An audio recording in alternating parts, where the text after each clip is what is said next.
आज जो है 16 महाजनपद जैन धर्म और बौद्ध धर्म के संबंध में आपको बताया जाएगा, ठीक है नहीं।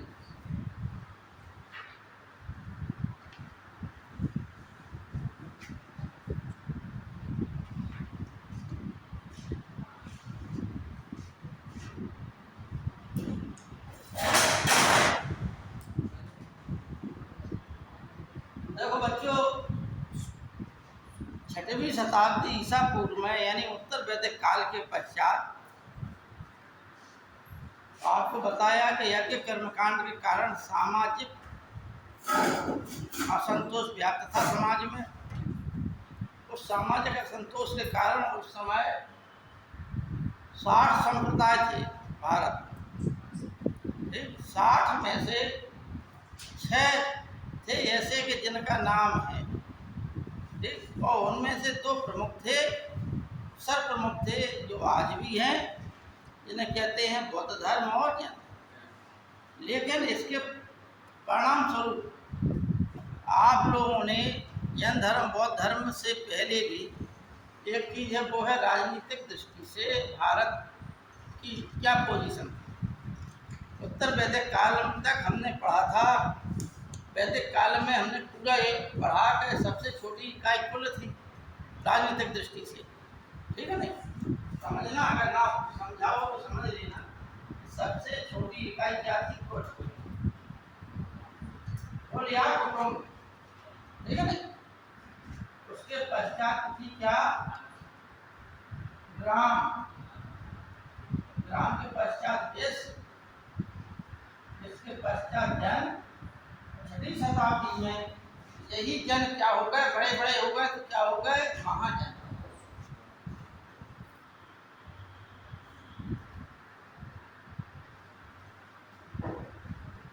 ठीक है, यानी पहले आदमी कुटुंब के रूप में रहा, कई कुटुंब मिलकर एक गांव बन गया, कई गांव मिलकर एक क्या विश्व बन गया,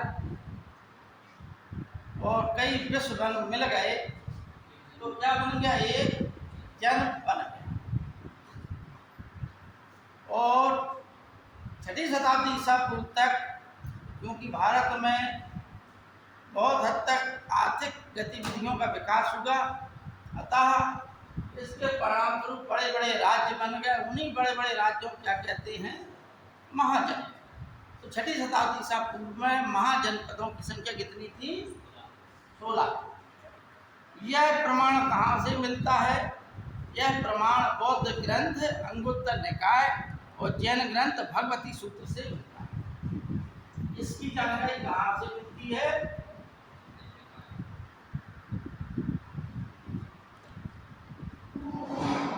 बौद्ध ग्रंथ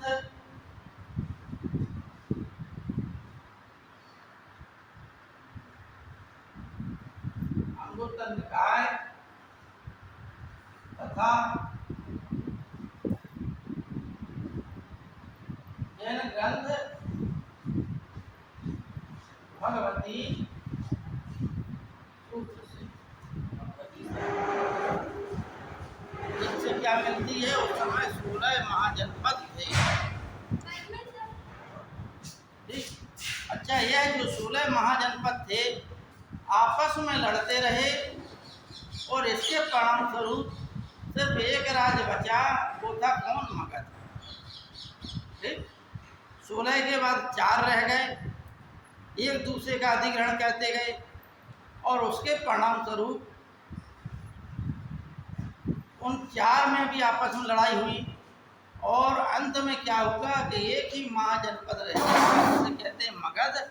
और मगध रह गया तो मगध क्या हो गया, महासाम्राज्य, ठीक। इसी में धीमे धीमे करके अनेक राजा हुए और नंदवंश मगध में भी पहले 16 महाजनपद देख लें आप कौन कौन से थे।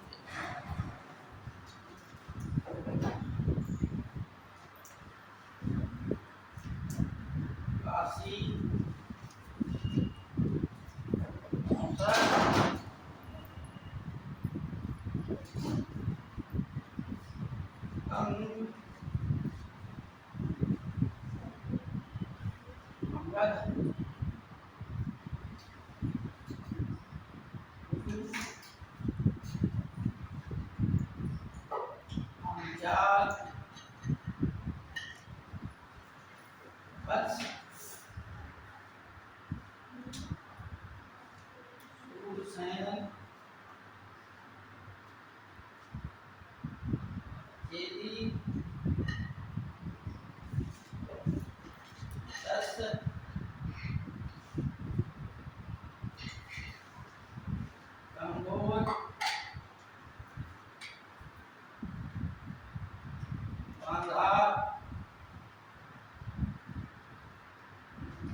Asma, very good, Asma.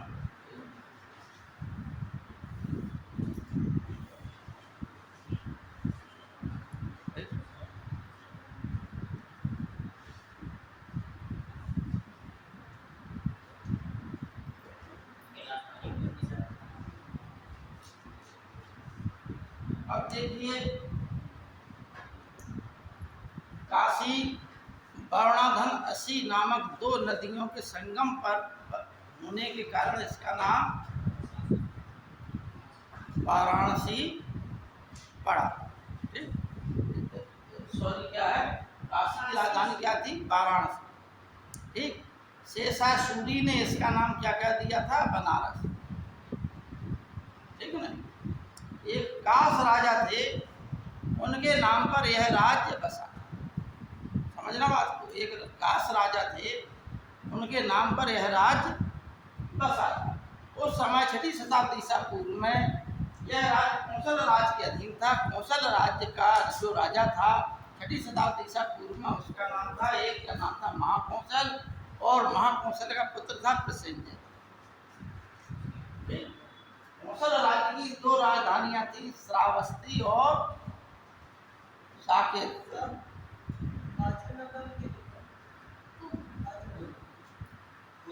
काशी, कौशल, अंग, मगध, कुरु, पांचाल, वत्स, सुषेण, चेदी, मत्स्य, कंबोज, गंगा, अवंती, बच्ची, मालवा, असमन। ठीक है ना। तो इसकी क्या है? दो राजधानियां थी, श्रावस्ती और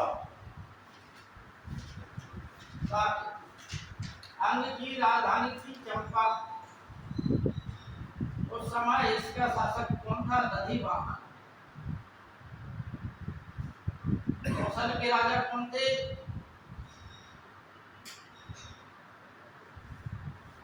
महाकौशल और प्रसेनजित। ठीक है। मगध की राजधानी थी त्रिपुरा। कहीं कहीं राजगृह भी नाम पाया। कुरु की राजधानी क्या थी? कुरु जनपद की राजधानी शायद जो है संदीपन इंद्रप्रस्थ के नाम से जानी जाती थी। ठीक है, क्या थी? असंदीपन या इंद्रप्रस्थ। पांचाल की राजधानी एक अहिच्छत्र और दूसरी तो इसकी पांचाल की राजधानी थी, एक का नाम तो अहिच्छत्र था। Very good.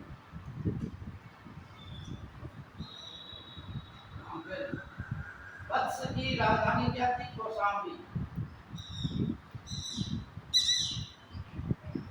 सुसेन की राजधानी क्या थी? मथुरा। यदि की राजधानी सुप्तिवती।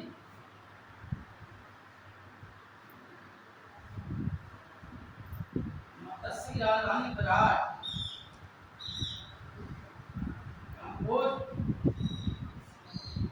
गांधार, अवंती, पट्टिसंग, मल्ल और असमा।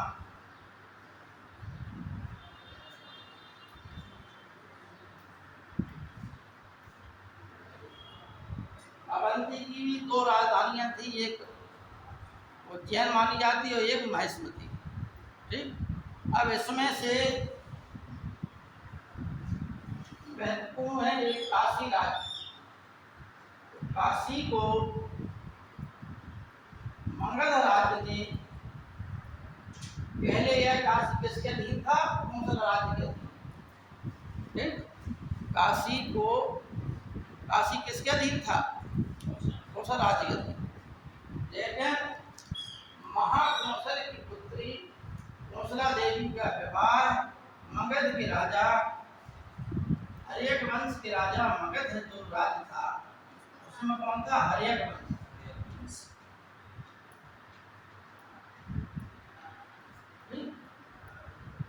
हर्यक वंश का राजा था बिंबिसार।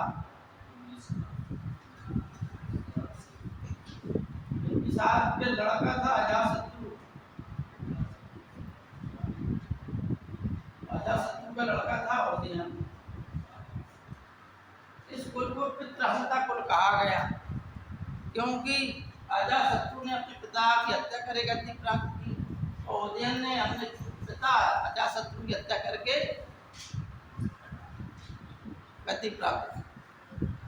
तो इसकी तीन रानियां थी बिंबिसार की, जो प्रमुख थी, क्षेमा, महाकौशला और एक और कोई थी। उसमें से महाकौशला कौन थी? सेन। समझ आ गई बात? सेनजित की बहन और महाकौशल की पुत्री कौशला देवी। अतः कौशला देवी के दहेज के रूप में काशी का राज्य दे दिया था किसको? बिंबिसार। ठीक है नहीं? लेकिन जब बिंबिसार की मृत्यु हो गई, अजातशत्रु ने मार दिया, उस समय राजा प्रसेनजित था। प्रसेनजित ने क्या किया? प्रसेनजित ने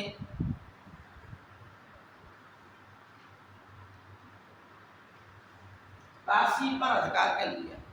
अतः काशी के पीछे अजातशत्रु और प्रसेनजित के बीच लड़ाई हुई और अंत में जो है दोनों ने संधि कर ली। प्रसेनजित ने अपनी पुत्री बाजरा का विवाह अजातशत्रु से कर दिया।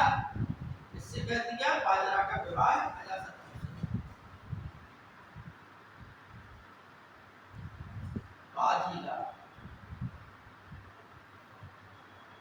बाजरा का विवाह अजातशत्रु से हो गया और बाजरा विवाह होने के कारण काशी राज्य अजातशत्रु को पुनः।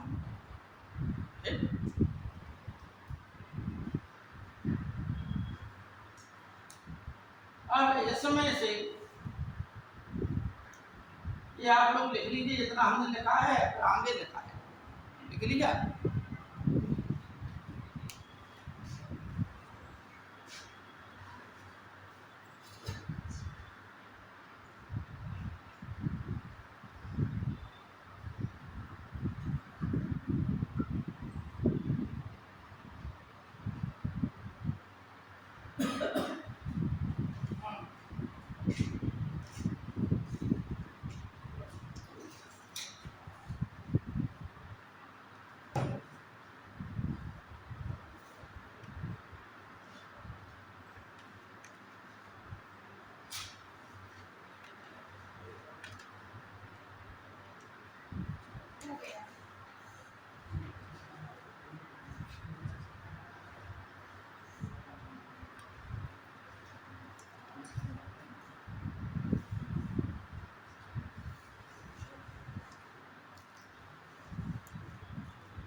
इसमें से अंग राज्य को, अंग को किसने जीत लिया था? बिंबिसार।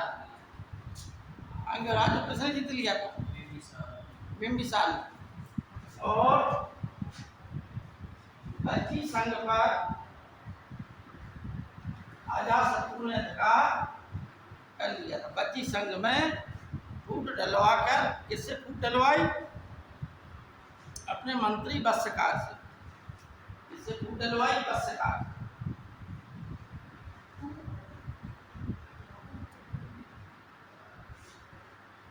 किसने डलवाई? अजातशत्रु। ठीक है ना भाई। बच्ची संघ 8 गणों का, देखिए इसमें से बच्ची और मल्ल ये 2 गण थे और बकाया राजतंत्र थे। ठीक, मल्ल और बच्ची क्या थे? गणराज।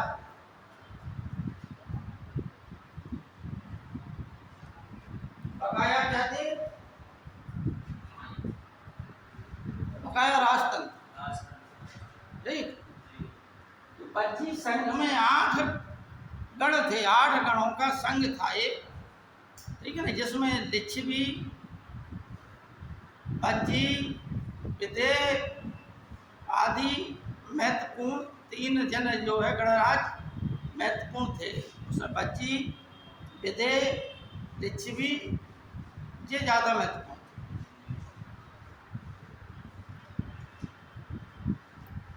तो इस बच्ची संघ में जब अजातशत्रु ने पूछा कि इसको बच्ची संघ को जीतने का क्या उपाय है महात्मा बुद्ध से, तो महात्मा बुद्ध ने कहा कि गणराज्य में एक चीज प्रमुख होती है, उनकी एकता। यदि उनकी एकता को तोड़ दिया जाए तो हम आसानी से जीत सकते हैं। ठीक है नहीं, किसको? इन राज्यों को। अतः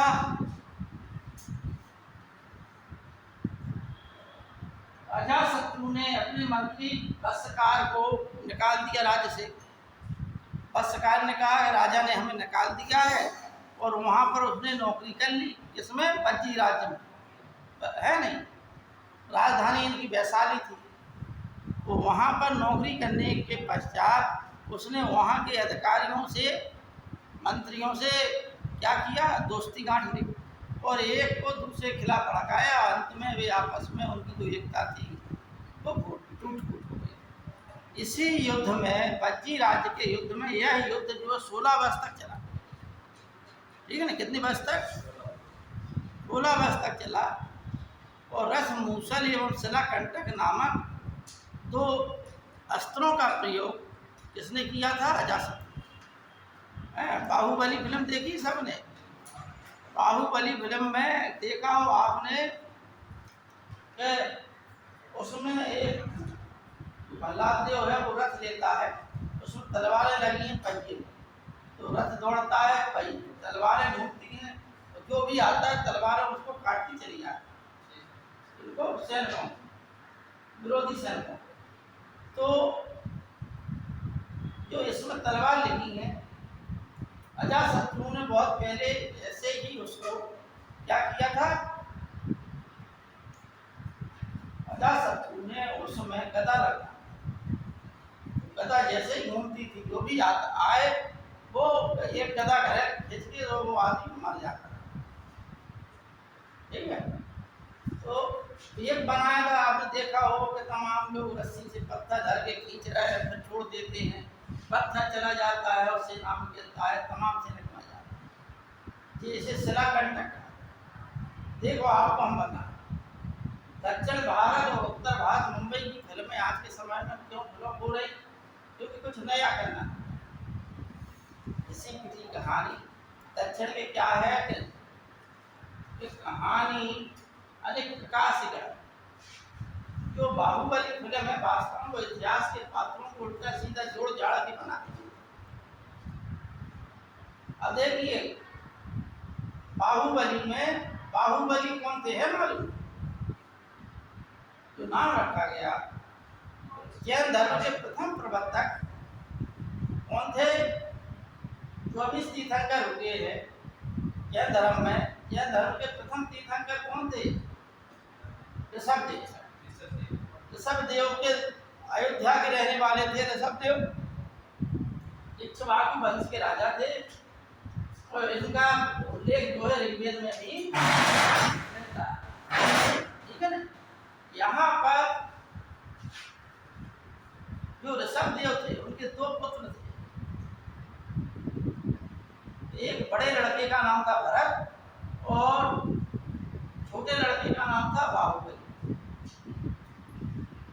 समझ आई बात? छोटे लड़के का क्या नाम था? बाहुबली। बाहुबली दक्षिण भारत में कर्नाटक में चंद्रगिरी पहाड़ी पर एक बहुत विशाल प्रतिमा है, महाराज बाहुबली, बहुत विशाल। वही सब उठा के उन्होंने यहाँ रख दिया। और क्योंकि नाम ही से अगर बहुत वो जो है विशाल काय थे, बलशाली थे, इसलिए नाम उनका रखा गया था बाहुबली। इसकी बाहु में बल हो उसे बाहुबली कहा जाता है, बाहों भुजाओं पर, ठीक है ना। और प्रथम तीर्थंकर जो थे ऋषभदेव, उनके बड़े लड़के का नाम था भरत। भरत के नाम पर ही इस देश का नाम भारत, ये जैनियों का कहना है, ठीक है ना। तो उसमें देखिए कहाँ नाम कहाँ से लिया। अजातशत्रु की युद्ध टेक्नोलॉजी प्रवेश करा, रामायण महाभारत के पात्रों को जोड़ दिया। प्रहलाद देव महाभारत का पात्र दुर्योधन हो गया और बाहुबली भगवान राम के चरित्र में कह दिया। भगवान राम का क्या था? बहुत आदर्शवादी थे, त्याग परोपकार की सीमा में थे। तो वो सब क्या है? बाहुबली में कह दिया। तो इन सब की उल्टा सीधी कहानी बनाकर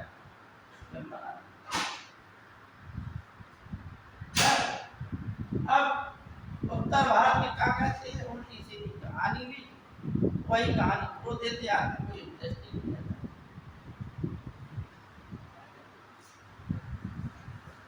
देखिए इतिहास में वही चीजें हैं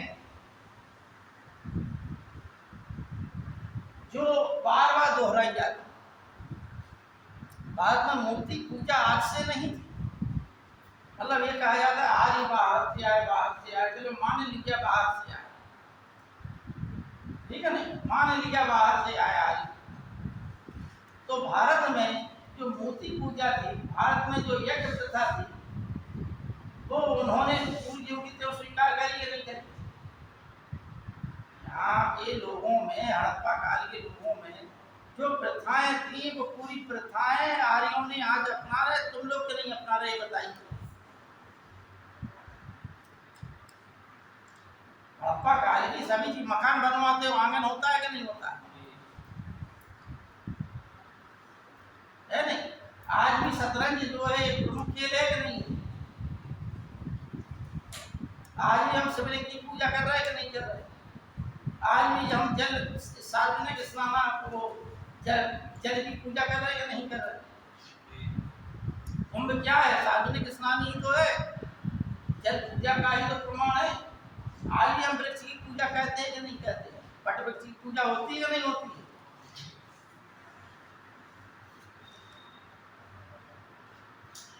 ठीक है नहीं? उसमें एक कहानी जोड़ दी गई कि सावित्री जी यमराज से अपने पति सत्यवान के प्राण बचा के सफल हो गई थी, इसलिए प्राण लौटाने में सफल हो गई थी। अतः उसकी याद में जिस दिन वो एक कहानी है, इसलिए क्या हुआ?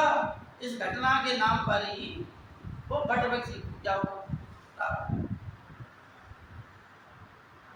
दीपावली क्यों है? क्योंकि भगवान उस दिन लौटे थे, भगवान राम, तो घर घर में दीप जला गए थे, इसलिए दीपावली। मतलब कहानी कहीं ना कहीं इतिहास से जुड़ी हुई है त्योहार। और जो हमारे और मतलब भारत में जो पुरानी प्रथाएं थी, हम आज भी अपनाएं। इतिहास की पुरानी चीजें हम बार बार दोहराते, ठीक है ना। अब आइए आगे इसके पश्चात जो है एक नंद वंश हुआ, जिसमें प्रमुख था कौन? महापद्म। ठीक, सिकंदर का आक्रमण हुआ। महापद्म नंद को द्वितीय परशुराम कहा जाता, उसने अवंती राज्य को जीत लिया था, ठीक है नहीं, उसने अवंती राज्य को जीत लिया था, वो महापराक्रमी था। अब समय का अभाव है, सबके पीछे बहुत बड़ी बड़ी कहानियां हैं, अगर हम कहानियां सुनाएंगे तो टॉपिक नहीं हो पाएंगे, और कहानियां नहीं सुना पाएंगे तो आपको याद नहीं हो पाएगा। दोनों ही तथ्य हैं, लेकिन अब आपके में इतना समय नहीं है, इतिहास के कम ही पीरियड है आपके में, है नहीं, तो जितना शॉर्टकट तथ्यात्मक है वो आपको सुन लीजिए। हर चीज़ के पीछे कहानियां हैं। जैसे प्रसेनजित है, प्रसेनजित माता बुद्ध के परिवार में विवाह करना चाहता था। प्रसेनजित का उसी सन में विवाह जन्म हुआ था 563 ईसा पूर्व में, जब महात्मा बुद्ध का जन्म हुआ, और जिस साल जो है प्रसेनजित की मृत्यु हुई उसी साल महात्मा बुद्ध की मृत्यु हुई। बिल्कुल सेम आयु के थे महात्मा बुद्ध प्रसेनजित, कौशल का राजा था। लेकिन इसके आगे जिद थी, जब महात्मा बुद्ध के कुल में, शाक्य कुल था महात्मा बुद्ध का, उसमें अपना वैवाहिक संबंध स्थापित करें। लेकिन शाक्य लोगों को अपने रक्तम की शुद्धता पर बड़ा अभिमान था, बहुत अभिमान। जैसे अलबरूनी जब भारत आया, उसने लिखा कि हिंदू लोग अपने धर्म पर बड़ा गर्व करते हैं, और वो इतना आडंबर में घिरे हुए हैं, तमाम बातें उसने लिखी। तो ऐसे ही शाक्य कुल के लोग थे, ठीक है नहीं, शाक्य कुल के लोग अपनी जो है लड़कियों को दूसरे कुल में नहीं ब्याहते थे। दूसरे कुल की लड़कियों को तो ले लेते थे, लेकिन अपने कुल की लड़कियों को नहीं ब्याहते थे, क्योंकि उन्हें अपनी रक्त शुद्धता पर बड़ा अभिमान था। महात्मा बुद्ध हिट हो गए तो उन्होंने कहा कि हमारा कुल बहुत है, ठीक है। महात्मा बुद्ध जो है पूरे देश में नाम हो गया उनका, तो शाक्य लोगों का घमंड अपने ऊपर पहुंच गया, सातवें आसमान। और प्रसेनजित ने ये प्रस्ताव भेजा, बोले नहीं तो हम आक्रमण कर देंगे। उन लोगों ने क्या किया कि एक दासी को भेज दिया, एक रानी की दासी थी, उसको भेज दिया, जो शाक्यों के कुलों के परिवार में दासी थी, उसकी लड़की को भेज दिया, दासी की लड़की। ठीक, क्या होगा, कई सालों तक जो है यह बात छुपाए रखी शाक्य में। अब जो शाक्य राजकुमारी थी, उसका राजकुमारी कहा के लिए जो दासी पुत्री थी, उसका विवाह इससे हो गया प्रसेनजित से। उससे एक लड़का हुआ जिसका नाम था विड्डूडब। क्या नाम था? विड्डूडब। क्या नाम था?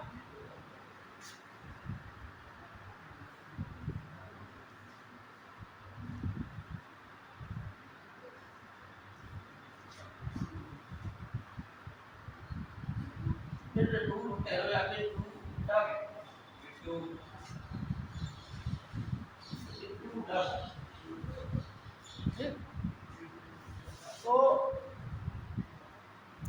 यह गया कि चलो हम अपने वहाँ जाएं, मामा के यहाँ ननिहाल जाएं। बड़ा हो गया था, गया घूमने, तो वहाँ शाक्यों ने इसका उपहास बढ़ाया, ये तो दासी पुत्र है, दासी पुत्र, दासी पुत्र। तो उसे इस चीज़ का बड़ा बुरा लगा, उसने सौगंध खाई कि अब हम इन लोगों को नष्ट ही कर दें, शाक्यों को। इधर वह अपने राज्य में आया तो उसने मंत्री से साठगांठ करके पहले अपने पिता को मारना चाहा, तो पिता राज्य छोड़ के भागा प्रसेनजित, क्योंकि प्रसेनजित मोटा ताजा था, कामी प्रवृत्ति का था, विलासी प्रवृत्ति का था, इसके अनेक रानियाँ थी, ठीक है।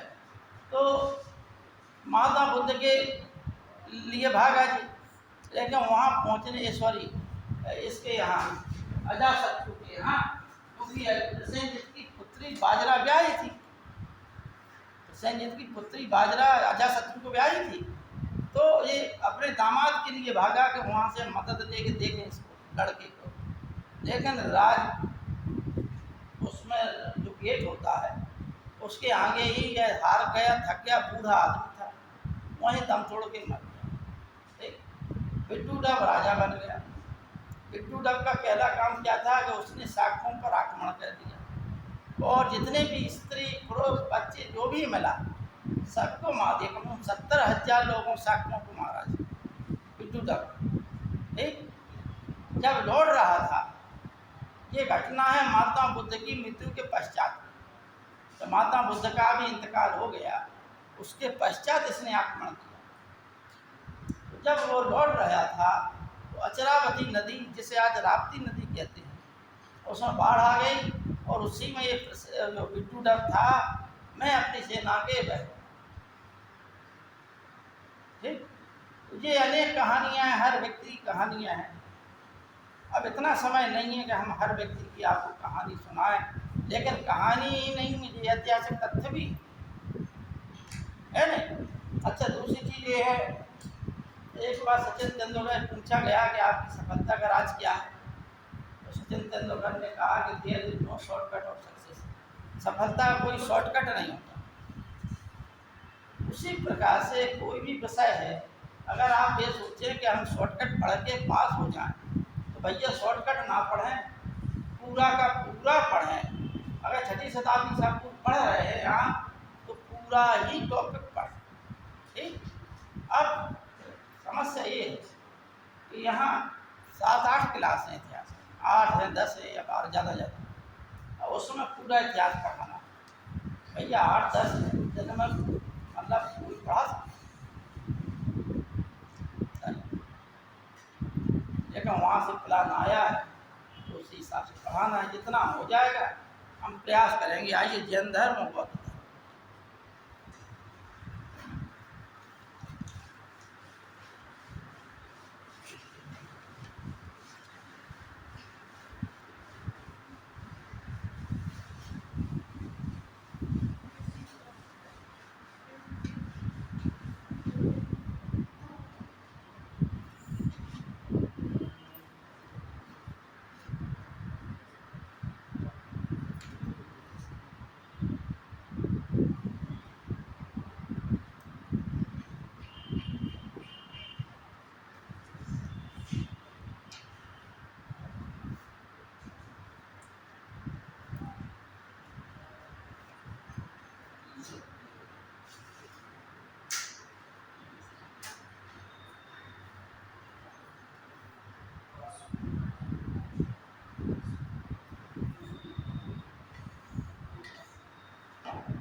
धर्म में टोटल 24 तीर्थंकर हुए। पहले समझ लिया करें, देख लिया करें।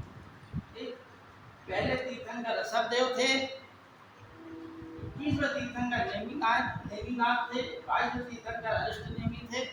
अरिष्टनेमि को भगवान कृष्ण के समकालीन माना गया, क्योंकि यह भगवान कृष्ण के चाचा के लड़के थे। ठीक, चचेरे भाई थे। 23वें तीर्थंकर पार्श्वनाथ, 24वें तीर्थंकर महावीर स्वामी। इन्हें ही महावीर स्वामी को ही जैन धर्म का संस्थापक माना जाता है। तो पहले तीर्थंकर का जन्म कहाँ हुआ था? अयोध्या में। अयोध्या के राजा थे। 23वें तीर्थंकर पार्श्वनाथ, इनका जन्म कहाँ हुआ था? काशी में। यह काशी के राजा थे। अच्छा, 24वें तीर्थंकर क्षत्रिय थे। ठीक है ना, क्षत्रिय कुल में जन्म लिया था 24वें तीर्थंकर।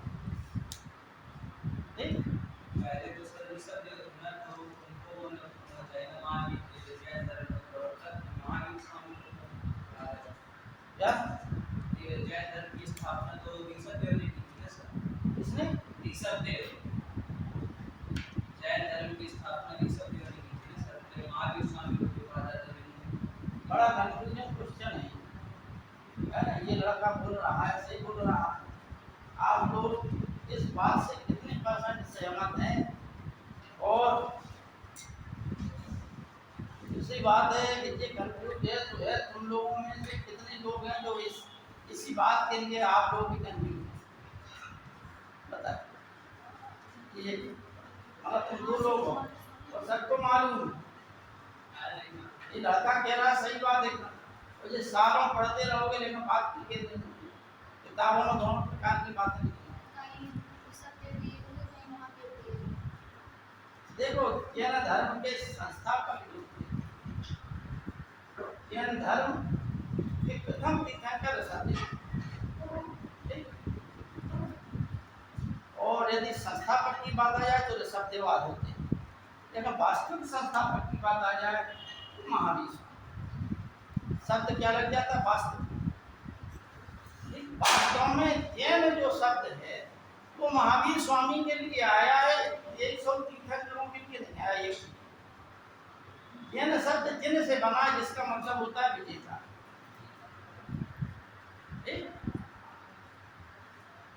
जिन से बना है जिसका मतलब क्या होता है? विजेता। तो महावीर स्वामी के लिए जिन जिन शब्द होने लगा तो जिन के में आई जैन हो गए।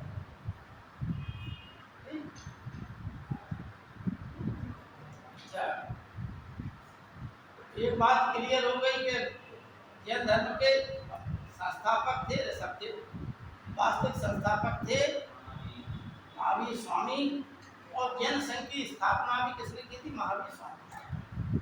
संघ के रूप में स्थापना इसी इन्होंने। चतुर्याम यानी इनसे पहले भी चतुर्याम की शिक्षा पार्श्वनाथ ने दी।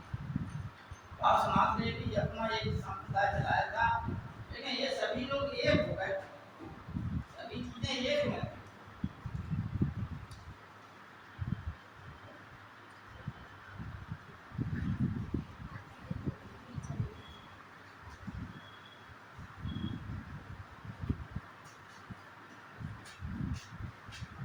में तीर्थंकर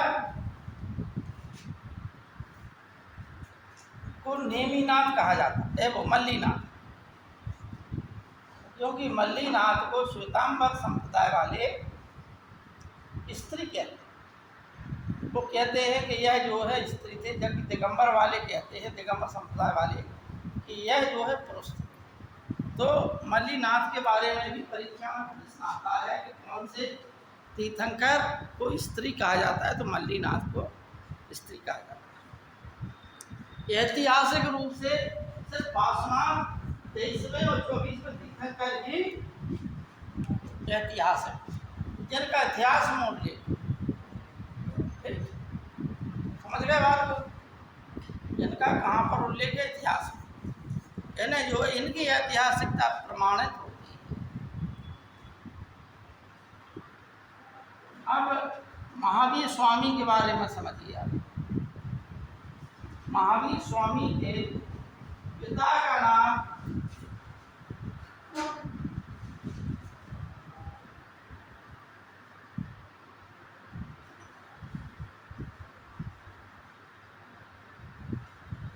नाम था सिद्धार्थ।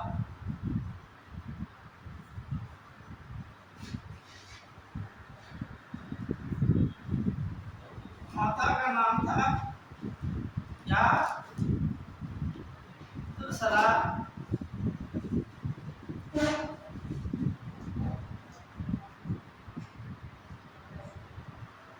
पत्नी का नाम था यशोदा। पुत्र था नहीं, पुत्री थी, उसका नाम था क्या? प्रियदर्शना।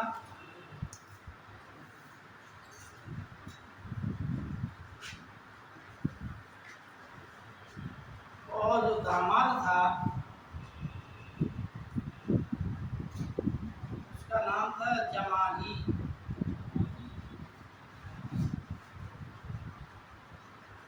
ठीक है। इनके कुल का नाम था ज्ञात्र।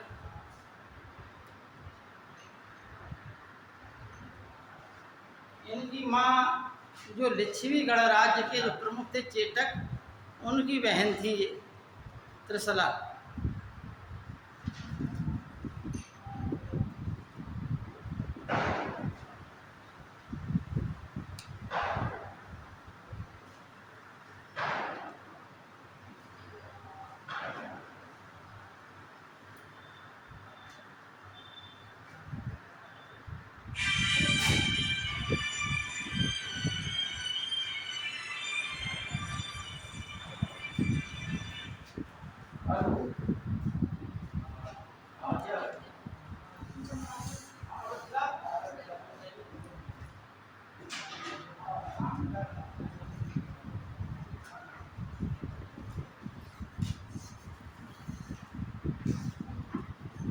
देखो इनका जन्म जो है 527 ईसा पूर्व माना जाता है। कितना? 527 नहीं, 400 ऊपर 527 में शायद इनका, हाँ घटते क्रम में 527 ही का। पहले बौद्ध धर्म आया था कि जैन? लेकिन इनके जन्म के बारे में अलग अलग तिथियां हैं, इसलिए कोई एक्यूरेट तिथि नहीं। एक 527 से एक और है, बताइए। 540 हाँ 540, दो 527 और 540 दो तिथियां बताइए। ठीक, जो परीक्षा की दृष्टि से महत्वपूर्ण है वो यही है जो हमने दिखाया। दूसरी चीज कि जब यह 30 साल के हो गए तो इनके पिता का देहांत हो गया। तो इनके जो बड़े भाई थे नंदीवर्धन के पक्ष में, मतलब वो बड़े थे, क्योंकि हिंदू धर्म में ये है कि बड़ा भाई ही, बड़ा पुत्र ही उत्तराधिकारी होता है। तो बड़ा पुत्र को राज सिंहासन मिल गया और महावीर स्वामी ने, यानी जिनका नाम था क्या, वर्धमान, ठीक है ना, बचपन का नाम क्या था उनका, वर्धमान।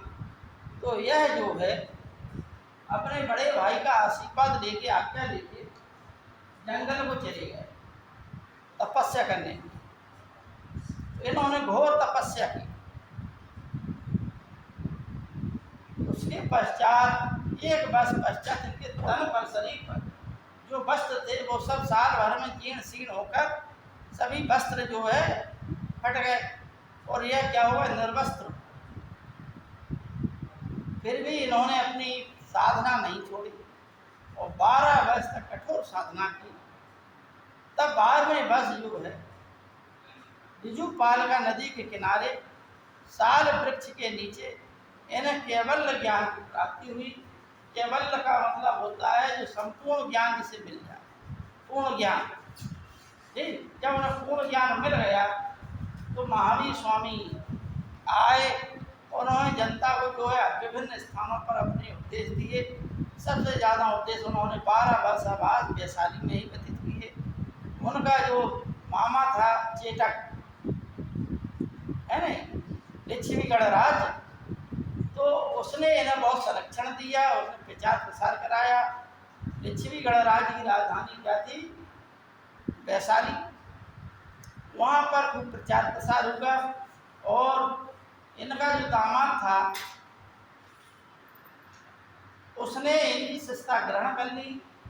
बाद में इनसे अलग हो गया और बाद में अलग होने के पश्चात उसने अपना संघ बना लिया। इसकी पुत्री भी इनसे अलग हो गई, क्योंकि आपको बता दें कि महावीर स्वामी 2 भाई थे और एक बहन थी। तो बहन का लड़का था जमाली, यानी वो दामाद भी था और भांजा भी, जमाली। उस समय ऐसे विवाह हो जाते हिंदुओं में। अब हिंदू में है क्या कि चलते चलते इतना बूढ़ा हो गया है, इतनी तमाम परंपराएं जुड़ गई हैं, प्रथाएं इतनी जुड़ गई कि अब आपसी रिश्तेदारी में तो संबंध होते ही नहीं। पहले संबंध हो जाते थे, खाली क्या देखा जा, रक्त संबंध देखा जाता था, यानी ऋग्वेद में जो भाई और बहन है एक दूसरे से विवाह करते, कठिनाई का प्रस्ताव रखते हैं, यम यमी का संवाद बताए थे, उसमें यमी अपने भाई यम से कहती है कि प्रणय निवेदन करती है तुम हमसे विवाह कर लो। तब यम उसका जो सगा भाई था वह कहता है कि क्योंकि हम जो है एक ही माता पिता से उत्पन्न हुए हैं, इसलिए यमी तुम दूसरे व्यक्ति का वर्ण। ऋग्वेद में ही यह बात आ गई थी कि सिर्फ अपने भाई बहन को छोड़कर और कहीं भी किसी से भी विवाह किया जा सकता। लेकिन आज क्या है, परिस्थितियाँ इतना हो गई हैं, दूसरी हो गई हैं कि बहुत बड़ा समुदाय हो गया है, अनेक प्रथाएं जुड़ गई इसमें, अनेक जातियाँ, जातियों में उपजातियाँ, गोत्र गोत्र तमाम चीज़ें हो गई हैं, सब बात। उस समय 6वीं शताब्दी से पूर्व में ये होता क्या आपस में, तो ये आश्चर्य वाली बात नहीं है। आज आश्चर्य करेंगे, एक समय सती प्रथा जो है वैधानिक थी, समाज में औरत विधवा हो जाती थी तो उससे जो है वो सती हो जाती थी, और नहीं होती थी तो जबरदस्ती नशा पत्ती करा के जबरदस्ती चिता में बैठा देते थे, एक रस्सियों से बांध देते थे कि जैसे भागे ना, पुरुष की चिता में आग लगा देते थे और उसी के साथ वो औरत निकल जाती। ये कुप्रथाएं थी, लेकिन उस समय का इंसान उसे कुप्रथा नहीं मानता था। आज हमें आपको लगेगी ये कुप्रथा है, गलत परंपरा, लेकिन उस समय हुआ है जो धर्म का अंग थी। मजा बात, महावीर स्वामी का जो जमाता था उसने विद्रोह किया। महावीर स्वामी का एक शिष्य था मखली पुत्र गोसाल, उसने भी महावीर स्वामी की शिष्यता ग्रहण कर ली, बाद में महावीर स्वामी से अलग हो गया। उसने एक अलग संप्रदाय बनाया जिसका नाम था आजीवक संप्रदाय। आजीवक संप्रदाय वाले भी नग्न रहते थे और उनके हाथों में मोरपंख रहते थे, ठीक है नहीं। यह एक समय यह अपने कई क्षेत्रों में फैला, लेकिन बाद में यह इसमें भी तमाम विद्वान हो गए। कई सौ सालों तक यह धर्म संप्रदाय चलता रहा, ठीक है नहीं। देखिए संप्रदाय कैसे चलता है, जैसे आसाराम बापू थे, हर जिले में उनके वो थे क्या कार्यालय, ठीक है नहीं। लेकिन बदनाम हो गए तो उनके शिष्य सब खंडित हो गए। नहीं, कल के दिन जो है आसाराम बापू के मरने के पश्चात घर घर फोटो टंगाई गई थी, उनका भी एक अलग संप्रदाय हो जाता। गुरु नानक जी ने हिंदू धर्म से कोई अलग होके संप्रदाय नहीं खोला था, वो तो अपनी मौज में रहते थे, ऊपर वाले का चिंतन आराधना करते थे, और अपने पुत्रों को भी उन्होंने नहीं बनाया, सिर्फ अपने पुत्रों को नहीं बनाया, अपने चेले अंगद को बनाया गुरु नानक, जबकि उनके दो पुत्र थे, श्रीचंद और लक्ष्मीचंद, ठीक है नहीं। सुलक्षणा उनकी पत्नी का नाम था, लेकिन फिर भी वो ऐसे महान आत्मा थे, महान व्यक्ति थे गुरु नानक जी, कि उन्होंने अपने पुत्रों में कोई योग्यता नहीं देखी। और बाद में क्या हुआ सिख धर्म में कि गुरु का पुत्र ही गुरु बन गया। किसी की चेचक से मृत्यु भी होगी, किसी की, ठीक है नहीं। ऐसे ऐसे भी है, तो वो एक व्यक्ति महान होता है उसी की महान इमारत पर अन्य लोग शासन करने से, ठीक, उनके सिद्धांत अच्छे होते हैं, समाज को अच्छी शिक्षा देने का उद्देश्य होता है, उनका पवित्र आत्माएं होती हैं, अच्छी बातें बताती हैं। लेकिन फिर आदमी उन्हीं के नाम पे एक अलग पंथ खोल देते हैं, उनके अनुयायी अलग कहते हैं कि हम ये हम भाई। गुरु नानक से पंजाबी भाषा में शिष्य को सिख कहा जाता है, बोले वो सिख धर्म। उसी प्रकार से जैन धर्म, बौद्ध धर्म ये धर्म नहीं थे, हिंदू धर्म के अंतर्गत ये एक संप्रदाय थे। इनकी विकास क्यों हुआ? क्योंकि यज्ञों में कर्मकांड ज्यादा था, तो कर्मकांड के विरोध में शूद्र और वैश्यों का शोषण हो रहा था, उन्हें समानता का अधिकार चाहिए था। तो भैया समानता के तहत वो लोग दिया, कम से कम कहीं तो शांति मिले, शांति की तलाश में वो लोग जैन धर्म में बौद्ध धर्म में दीक्षित हो गए। बाद में धीमे धीमे करके आपस में ही लड़ने लगे। फिर इतनी लड़ाई हुई कि बाहर वाले को भी आमंत्रित कर लिया। मोहम्मद बिन कासिम ने भारत पे आक्रमण किया। इससे पहले भी कई बार आक्रमण किया मुसलमानों ने, लेकिन भारत को नहीं जीत पाया। 712 में जब आक्रमण किया तो यहाँ के जब मोहम्मद बिन कासिम आया, 20-21 साल का लड़का था, इलाके गवर्नर हज्जाज का दामाद था और भतीजा भी था। तो यह आक्रमण करने जब थल मार्ग से आया था,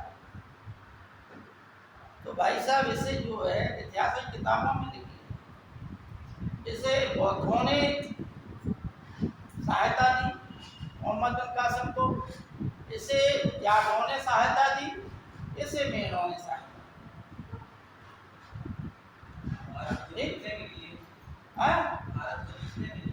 और काय के लिए।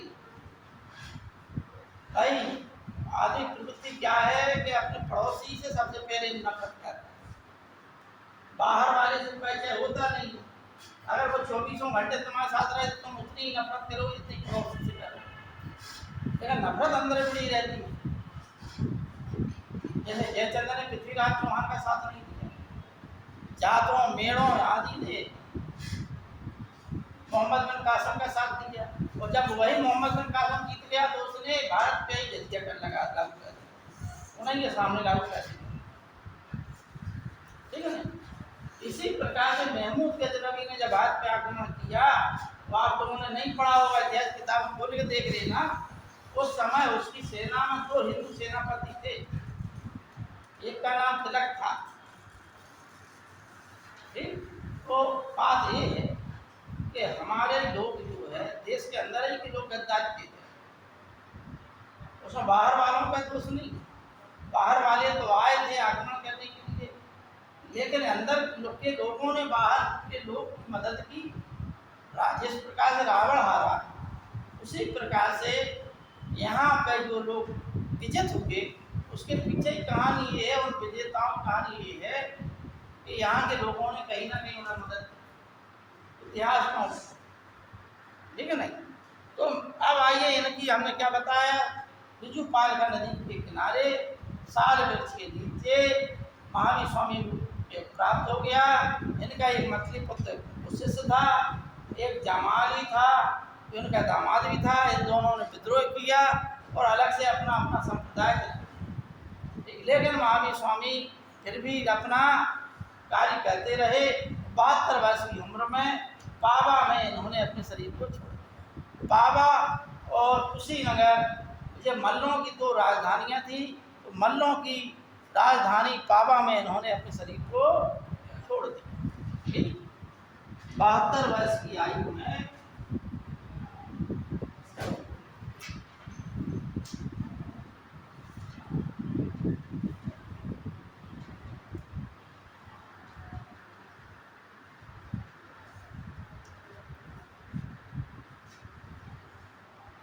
अब इनकी शिक्षाएं क्या थी?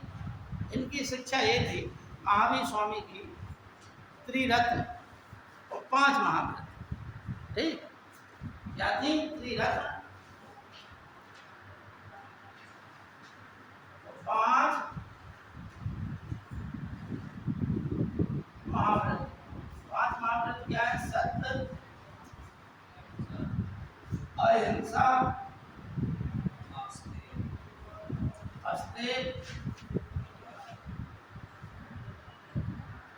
परिग्रह और ब्रह्मचर्य। वास्तव में जो 1, 2, 3 और 4, ये 4 जो है पार्श्वनाथ ने ही दी थी, ये 4 शिक्षाएं। ठीक है ना। उसमें महावीर स्वामी ने 5वीं जोड़ दी थी, क्या? ब्रह्मचर्य। और इनकी शिक्षा को हमने बताया, पार्श्वनाथ की शिक्षा क्या बोला जाता था? चतुर्याम। ठीक, महावीर के माता पिता स्वयं जो है पार्श्वनाथ जी के भक्त थे। हालांकि महावीर स्वामी के पहले करीब 250 वर्ष पहले पार्श्वनाथ जी अपना शरीर छोड़ गए थे। ठीक है नहीं, मतलब वो बात अपनी क्रियाएं समाप्त करके इस लोक से जा चुके, देखो उनका संप्रदाय चला, ठीक है नहीं। अब आइए, अच्छा त्रिरत्न क्या है? सम्यक दर्शन ज्ञान चैत्राणी मोक्ष मार्ग। सम्यक दर्शन, सम्यक ज्ञान,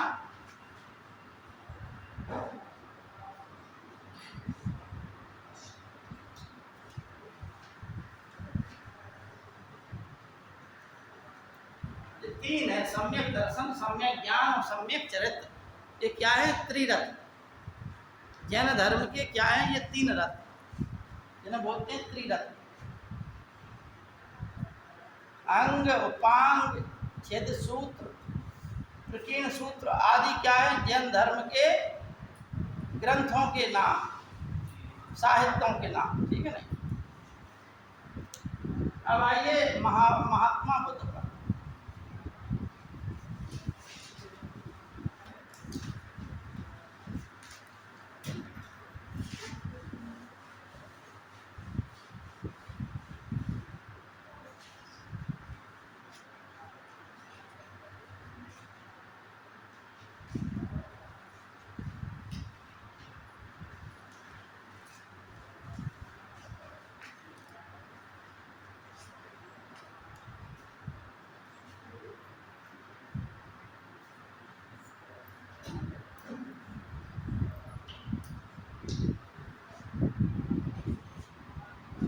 महात्मा बुद्ध का जन्म जो है 567 ईसा पूर्व में,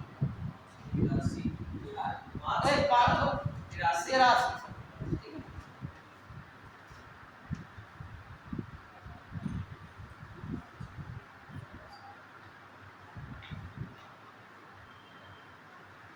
कहाँ हुआ था? लुम्बिनी में।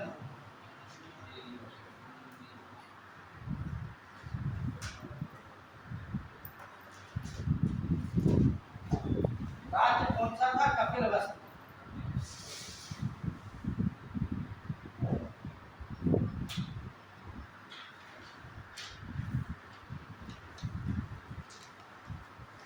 राज्य कौन सा था? कपिलवस्तु।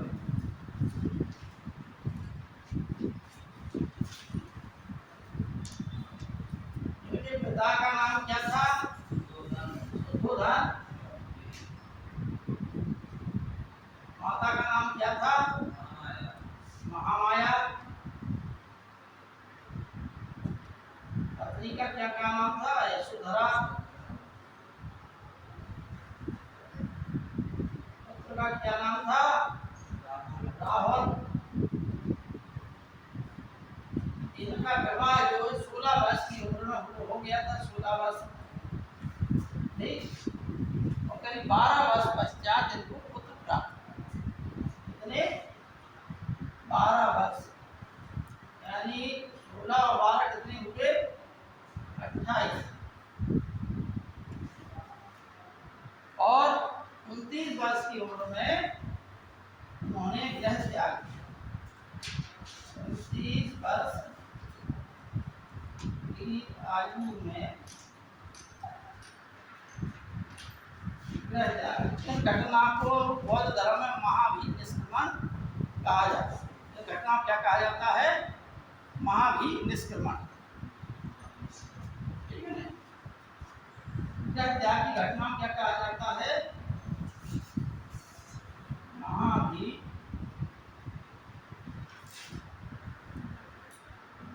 निष्क्रमण।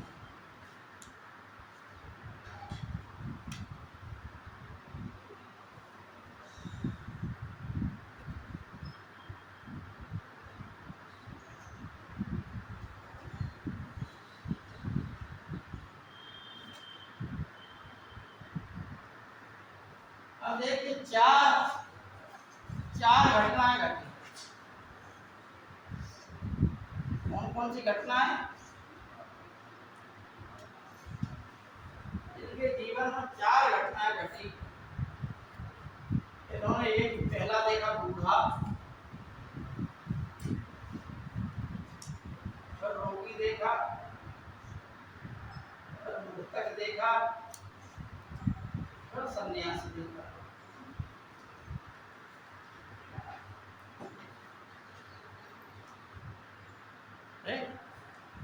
देखिए इनके जन्म के समय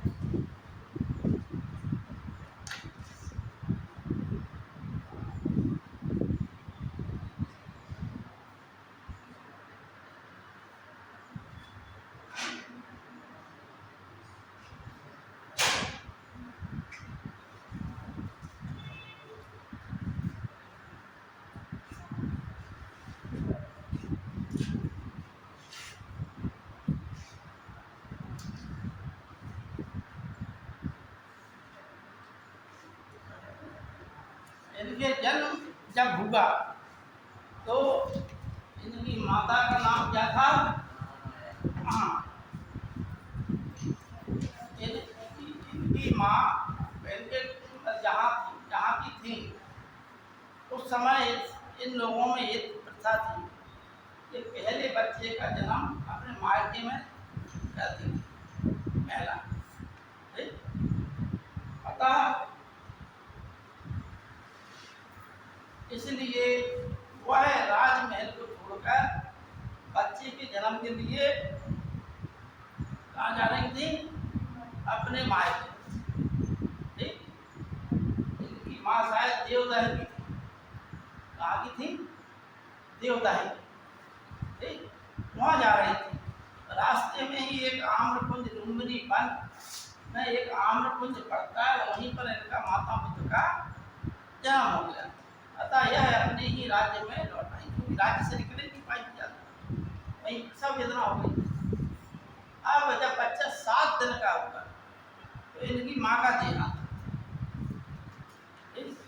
क्योंकि इनकी माँ 2 बहनें थी, एक का नाम था महामाया और दूसरी का नाम था महाप्रजापति गौरी।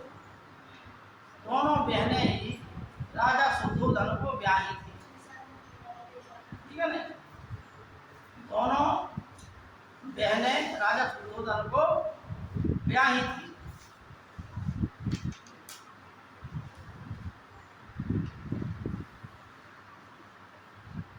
अब जब इनकी मृत्यु हो गई, इसकी महामाया,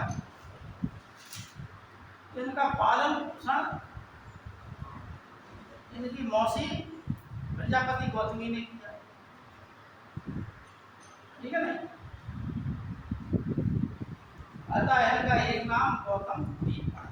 कुछ लोग कहते हैं गौतम इनका पुत्र था, जो भी हो, ये बात नहीं।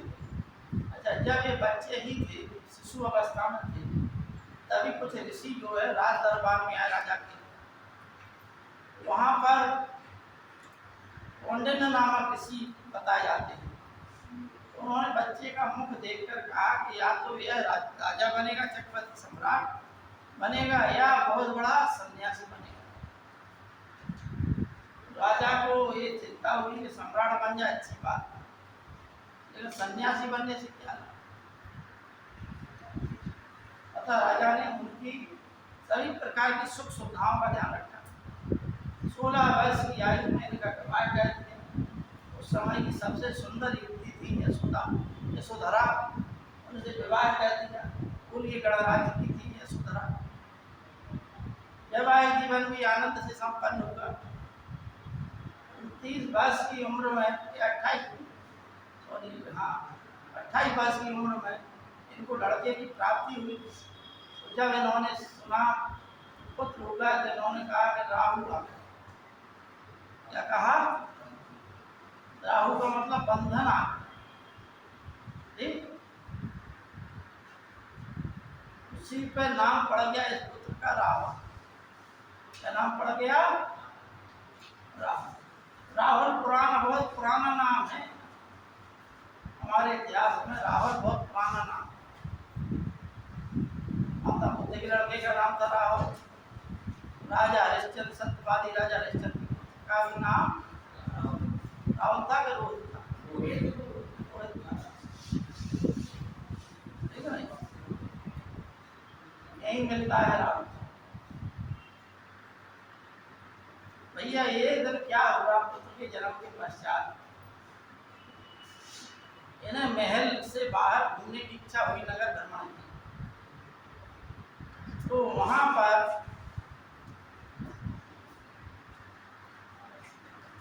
जब ये नगर भ्रमण के लिए जाते थे तो राजा क्या है, नगर को जैसे नहीं प्रधानमंत्री और मंत्री को आते नगर साफ चकाचक रोड अच्छे करा देता है प्रशासन, उसी प्रकार युवराज को करना था। तो आदेश दिया गया कि कोई भी गलत चीज रोड पे ना आए, आदेश हर बार होता था। लेकिन उस दिन क्या होगा कि जब जो है सिद्धार्थ, इनके बचपन का नाम था महात्मा बुद्ध के, जब यह सिद्धार्थ घूम रहे थे अपने रथ में, चन्ना सारथी था इनका, तो वह रथ हाँक रहा था, एक बूढ़ा आदमी गुजरा। तो इन्होंने कहा कि ये कैसा आदमी है, भाई उन्हें बूढ़ा आदमी दिखे ही नहीं था कभी, एकदम बूढ़ा इतना कि मतलब हड्डियों का ढांचा, खाल पूरी सुखी हुई, डंडा टेक के चल रहा था। उनका एक जैसा आदमी, चन्ना ने समझाया कि ये बूढ़ा हो गया है, इसकी उम्र हो गई है, तो समय पश्चात बूढ़ा हो गया है, तो समय पश्चात मर जाएगा, जब इसकी आएगी तो मर जाएगा। तो उन्होंने पूछा है बूढ़ा क्या होता है? चन्ना ने समझाया कि बूढ़ा हो हम तुम ही जो है, जब उम्र व्यतीत हो जाएगी तो हम लोग भी बूढ़े हो जाएंगे। पहले हम लोग बच्चे होते हैं, फिर जवान होते हैं, जवान के पश्चात बूढ़े होते हैं। उन्होंने कहा बड़ा बुरा लगा महात्मा को,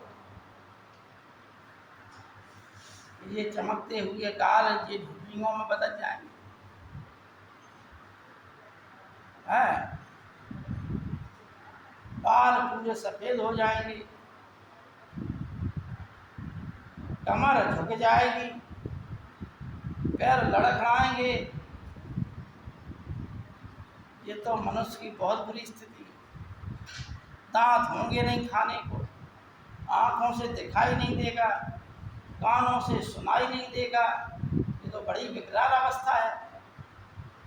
घबरा गए, आगे गए तो एक कोढ़ी मिल गया जिसके शरीर से जगह जगह से खून टपक रहा था। उन्होंने पूछा भैया ये क्या है चन्ना?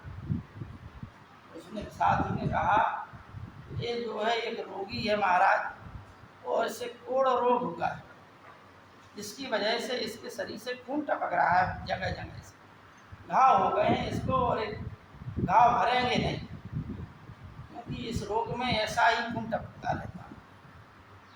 महात्मा को तो बोले कि ये तो जो है सबको होता है। बोले किसी को भी हो सकता है ये, लेकिन सबको नहीं हो सकता। यह रोग है, जाने कब किसको हो जाए, लेकिन ये गारंटी नहीं है, कोई ये नहीं कह सकता कि हमें नहीं होगा या तुम्हें नहीं होगा। ये रोग किसी को भी हो सकता है, लेकिन सबको नहीं होगा। बड़ा खरा झटका लगा उन्हें, आगे बढ़े, तमाम भीड़ जो है, एक आदमी को हाथी पे लटाए हुए मृतक हो गया था, मर गया, ले जा रहे थे, पीछे भीड़ जा रही थी। अब वे रथ पे थे तो रथ से देख लिया कि भैया जी देता हुआ है, ये लोग ले जा रहे हैं इसको, ये क्या है? उन्होंने कहा कि महाराज युवराज ये बूढ़ा है, बूढ़ा जो देख के आए, और वैसे ही बूढ़ा आदमी जब मर जाता है तो वही मृतक हो जाता है। वे बोले कि मृतक क्या होता है? वो तो बोले, उन्होंने कहा कि मृतक वो होता है जब ना हमारी श्वास चले, ना हम आँखों से देखें, ना हम कानों से सुने, ना हमारी धड़कन चले, ना किसी प्रकार की कोई एक्टिविटी हो शरीर में, उसे मृतक कहते हैं। अंत में एक सन्यासी देखा जो एकदम मस्त था, चेहरे पे तेज था, उसे ना भूतो ना भविष्यति चिंता थी। माता बुद्ध ने पूछा ये क्या है भाई, ये इतना प्रसन्न क्यों है? तो चन्ना ने कहा ये इसलिए प्रसन्न है कि यह जो है सभी प्रकार के दुखों से पूर्ण हो, दुखों की सीमा से पार जा चुका है। अब इसके जीवन में जो सुख और दुख की सीमा थी वो सब खत्म हो गई, इसलिए यह आनंदित है नहीं? माता बुद्ध को बड़ा वैसा लगा कि भाई इस बड़ी सोचते हुए आए, राजा ने देखा कि ये तो बड़ी विकराल स्थिति है, समय देख रहे नहीं, माता बुद्ध में खोए रहे। या नहीं? चलो रहने दें बेटा, इतना ही। क्या करें, समय का नकार ही था कि इतिहास में तथ्य और सब कहानियाँ चलती हैं, ठीक है नहीं? तो इतना पढ़ लेना जितना हमने दिखा दिया। 4 जो है बौद्ध संगीतियाँ हुई, ये महत्वपूर्ण है। और महात्मा बुद्ध के 4 आर्य सत्य, दुख समुदाय, दुख निरोध गामिनी प्रतिपदा, फिर अष्टांगिक मार्ग, सम्यक दृष्टि, सम्यक वाक, सम्यक कर्मांग, सम्यक आजीव, सम्यक व्यायाम, सम्यक स्मृति, सम्यक समाधि। ये 8 जो है क्या है? अष्टांगिक मार्ग। इन पर चलते हुए ही व्यक्ति जो है अपने बंधनों से, दुखों के बंधनों से छूट सकता है। समझ आने की बात? महात्मा बुद्ध की शिक्षाएं थी कि संसार दुखमय है, हर व्यक्ति दुखी है, प्रिय वस्तु ना मिले तो दुख होता है, अप्रिय वस्तु मिल जाए तो दुख होता है। संसार दुखों से परिपूर्ण है, दुखियों ने इतने आंसू बहाए हैं, इस संसार, इस महासागर का पानी भी कम पड़ जाए। अतः तो दुख का कारण है क्या? अज्ञान। क्या है? अज्ञान। ठीक। अतः उन्होंने कहा कि वो 12 निदान चक्र दिया जो ऋग्वेद में है। ठीक, ऐसे जो है ऐसे बिना सोए त्रिभुज, इस प्रकार से पूरा चक्कर काटने पर, यानी अगर अज्ञानता का नाश कर दो तो हमें जीवन मरण के चक्रों से भी, बंधनों से मुक्ति मिल जाएगी। अतः 29 वर्ष की उम्र में इन्होंने गृह त्याग कर दिया।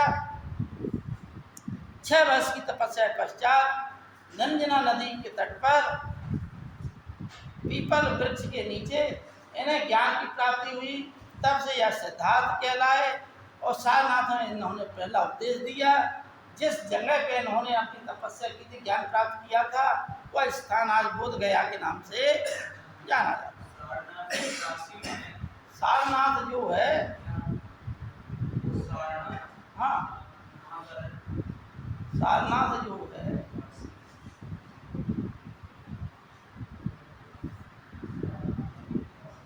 वहाँ यहीं पर है, थोड़ा सा आगे जाओ, काशी से, बनारस, ठीक है नहीं? ये भैया सब बौद्ध धर्म की उन्हीं शिक्षाएं। 4 पर बौद्ध संगीतियाँ हुई। महात्मा बुद्ध की मृत्यु उसी नगर में मल्लगढ़ राज्य में हुई। उनके शरीर को जला दिया गया, उनके शरीर को 8 भागों में बांट दिया गया और 8 भागों पर 8 स्तूप बन गए। ठीक, स्तूप बन गए, उनकी पूजा होने लगी। लेकिन महात्मा बुद्ध की मृत्यु के समय अजातशत्रु ने एक महासभा बुलाई राजगृह में। ठीक, तो पहली महासभा ये हुई। दूसरी किसके समय हुई? काकवर्ण कालाशोक के समय। तीसरी अशोक के समय और चौथी कनिष्क के समय। कनिष्क चौथी हुई, कनिष्क के समय पाटलिपुत्र। ठीक, एक प्रश्न आते हैं, चारों संगीतियों से शिक्षाएं हमने दे दी हैं। यह अनिश्वरवादी था, अनात्मवादवादी था दर्शन। स्यादवाद जो है जैन धर्म से संबंधित है और सप्तभंगी नए जैन धर्म से संबंधित है, लेकिन क्षणिकवाद बौद्ध धर्म से संबंधित। शिक्षाएं आज इतना ही रहने दें। इस हर सिद्धांत के पीछे बड़े बड़े सिद्धांत, बड़ी बड़ी कहानियाँ हैं। समय का अभाव है, इसलिए हम आपको वो सब चीज़ें नहीं पढ़ा पा रहे हैं, लेकिन परीक्षा उपयोगी चीज़ें हमने आपको बता दी। ठीक है, कन्फ्यूजन कोई हो तो बताइए, कोई चीज़ पूछना हो तो बताइए। किसी प्रकार का कोई प्रश्न है, कोई चीज़ पूछना है, सब समझ में आ गया? इससे क्वेश्चन आते हैं परीक्षा में, कोई भी परीक्षा दीजिए आप।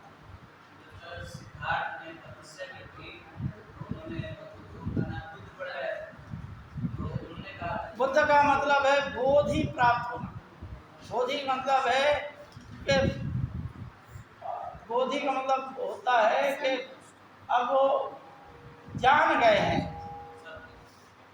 सत्य को जान गए हैं, बोध हो गया उन्हें, बोध। ठीक है नहीं, बोध से बौद्ध हो गया। उन्होंने कहा था कि मैं बौद्ध संघ की स्थापना की थी, ठीक है नहीं, तो धीमे धीमे करके वो संघ जो है बौद्ध संघ हो गया। संघ की स्थापना की जैन जैन उन्होंने भी की थी, महावीर स्वामी ने भी, इन्होंने एक संघ की स्थापना की थी, और वो संघ जो है गणतंत्रात्मक प्रणाली पर आधारित है, ठीक है नहीं। और अनेक कला संस्कृति जुड़े हुए प्रश्न हैं, अभी अगर मिलेगा समय तो वो भी पढ़ाएं।